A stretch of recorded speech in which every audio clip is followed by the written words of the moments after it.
Hello everyone, Mr. Price here to continue our read aloud.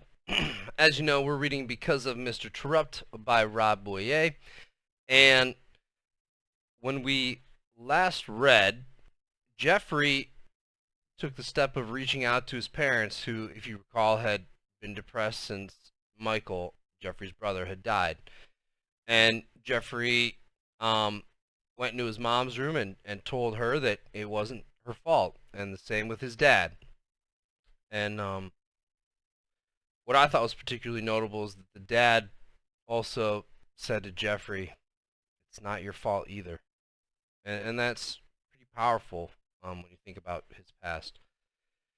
And then everybody was at the hospital to support Mr. Terupt and the brain surgery, and we left off with a doctor coming into the waiting room.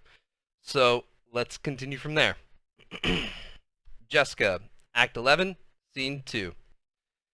Enter a man wearing lime green scrubs and a matching hospital cap, the kind that cinches around your head like a shower cap. I saw him the moment he came through the door. Was he coming for us? It was too soon, wasn't it? Had something gone wrong with Mr. Terupt's surgery? I stiffened. Then I noticed Jeffrey. He was practically hyperventilating. This place, and especially the sight of a doctor, triggered such horrible memories for him. I wrapped my arm around him and whispered, "It's okay. Just breathe." My mom also helped comfort him. She sat on the other side of Jeffrey and hugged him too. My mom knew his story. I had told her. But others stared at him, wondering why he was so worked up. The doctor didn't come over to us, and Jeffrey calmed down. Instead, the doctor made his way over to the knitting lady. I saw him take a deep breath as he got closer to her. And I wondered if it was one of those big breaths you take in order to get ready to deliver bad news. He pulled a chair next to the knitting lady and sat down across from her. Once she realized he was there, her hands and yarn and needles all stopped working and rested in her lap. Her eyes looked into the doctor's face. His lips never moved, but his head shook from side to side, and his face expressed sorrow. The knitting lady's strong chin dropped. The yarn and needles fell to the ground. Her hands covered her face. She began to shake silently with lonesome tears. The doctor placed a hand on her back. He said, "I'm very sorry." He waited for a while, then rose and walked out of the room. I felt silent tears trickling down my cheeks. I looked at my friends and saw some of them with tears too. I was scared, but I wasn't alone. And now a chapter from Jeffrey. Hard to breathe. So many bad memories. Bad news everywhere. I saw the doc walk in. I couldn't catch my breath. Jessica noticed. She and her mom wrapped their arms around me and helped me calm down. The doc wasn't for us. He handed out his bad news to someone else. I know how that goes. "I'm so sorry," the doc had told the family. That was all he had to say. We knew Michael was dead. Danielle. Peter took the microphone. He still wasn't talking. He'd answer if you asked him for something, and we weren't ignoring him anymore. But for the most part, he stayed silent. And he never talked about Mr. Terupt or anything to do with the accident. I held my breath along with everyone else. At least, that's what it felt like. I remember the time I said we should invite the collaborative kids to our holiday centers. I saw Mr. T wipe his eyes after I said that. I didn't know why then. Now I do. Peter put the microphone back on the table. And Alexia. I took the mic again after hearing Peter. I knew what he was talking about. Understanding stuff about Teach that he didn't before. That was true for me too. Teach took me in the hall and said some stuff that I hated him for. Really hated him. But all he did was tell me the truth. I didn't want to listen. I hated him and the truth. I stopped talking, but I didn't pass the mic yet. I was thinking. I hope Teach wakes up so he can see that I've listened. I added, he helped me. I'd like him to know that. I put the microphone back on the table. Peter picked it up again. And a chapter from Peter. I decided to pick up the microphone again and say one more thing. Maybe talking about Mr. T and sharing memories would help him pull through the surgery. Brain surgery. I couldn't believe he had to have brain surgery, and all because of me, because of the snowball I threw.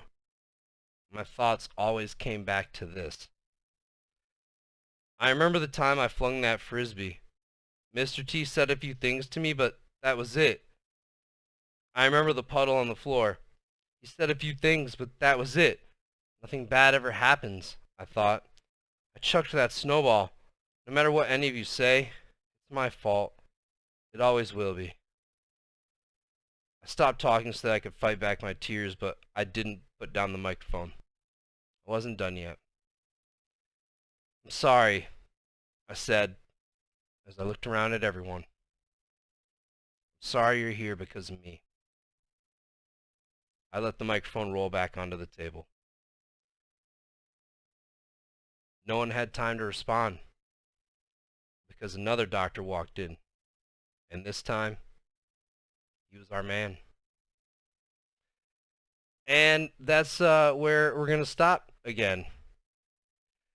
I'm just messing with you. I'm going to keep going.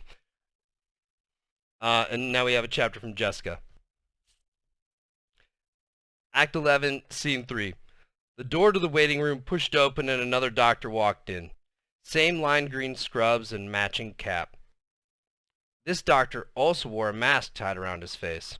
Jeffrey started hyperventilating again. Mom and I calmed down. We held hands on Jeffrey's lap. I squeezed Mom's hand and she squeezed back. Was this it? The doctor reached behind his head and untied the mask. He was our guy. I saw him take that deep breath as he walked towards us. Luke. I saw Dr. Wilkins approach us. My heart took off like a car that had its gas pedal mashed to the floor. Please, please, please have good news, I repeated over and over again in my head. Mom squeezed my shoulder. Dr. Wilkins found a chair and sat with us. Good news, gang, he said. Mr. Terupt made it through the surgery. Our faces broke into mini smiles and we let out breaths of relief. I gave Mom a little hug. We were able to stop the bleeding, but your teacher remains in a coma, Dr. Wilkins continued. Why? Anna said. I thought that if you stopped the bleeding, he'd wake up. Her voice rose and shook a little. I thought that's what's supposed to happen. Anna spoke for all of us, but instead of Dr. Wilkins answering, Jeffrey did. Now let's wait and see, Jeffrey said. He took a deep breath in and let it out slow. That the bleeding stopped is a good sign. Deep breath. That doesn't guarantee Terupt will wake up. We have to wait and see. More deep, slow breathing. Why was he so anxious? His difficulties made me realize that he hadn't visited the hospital but always seemed interested in my report. What was Jeffrey's deal? That's right. We wait and see and keep hoping, Dr. Wilkins said. Can we see him? Peter said. Not today, Peter. Mr. Terupt is in a post-surgical room and being watched carefully. Why does he need to be watched carefully? Anna asked, her voice barely a whisper. I thought he was okay now. We monitor every patient closely after a major surgery. It's normal, Dr. Wilkins promised. Mr. Terupt is doing well at this point. We sat there looking at him like a team that had just lost their big game. Hey guys, don't give up now, Dr. Wilkins said. This is when he needs you the most. This is good news today. And then Anna came through in the clutch. She took the lead and said what we needed to hear. He's going to make it. Trust me on this one. Be positive. Mr. Terupt told me that once. And he was right. And that is where we're stopping today. Stopping with wait and see. So, you guys got to wait and see what happens in the rest of the story. Still a bit of it left. All right. Thanks for listening, guys. I hope that you enjoy the chapters, and I hope that you have a wonderful day. Remember to complete your exit ticket, and I'll talk to you soon. Bye.